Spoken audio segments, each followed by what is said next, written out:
అంటే అందులో మొత్తం పాస్ట్ నుంచి ఇప్పుడు వరకు.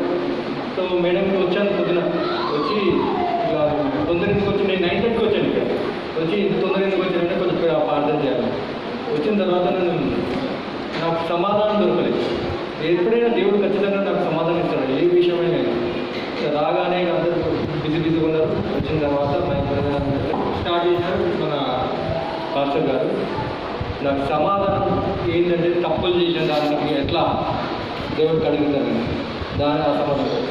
బ్రదర్ గారు ఏమన్నాడు, ఫస్ట్ 50 పడి అది మొత్తం దాని గురించి అయింది, ఫర్గివ్ గురించి, తప్పుల గురించి. ఓకే, తర్వాత మన పవర్ పాస్టర్ గారు జాన్ 1 నుంచి అదే దాని గురించి వాక్యం ముందే మాట్లాడారు. దేవుడు 2 సార్లు మీరు మూడోసారి మళ్ళీ జెర్సన్ గారికి డీప్గా వెళ్ళిపోయాడు, డీప్గా మాట్లాడాడు. దాని గురించి ఎలా మొత్తం కడిగి ఎట్లా దేవుడు మన గురించి ఎట్లా మాట్లాడాడు, నాకు కావాల్సినంత అదే ఇవాళ నేను ఆరాధన దాని గురించి మాట్లాడి క్షమించమని అడిగాను. కానీ ఇప్పుడు మొత్తం నాకు దేవుడు నాకు మాట్లాడాలి, సమాధానించాడు. 3 సార్లు నేను వెయిట్ చేసిన టెస్టిమోనీ ఇవ్వాలని మాట్లాడాను. కానీ ప్రజలు చెప్పినారు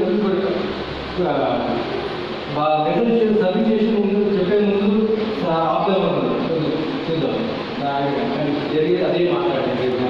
thank you so much for that.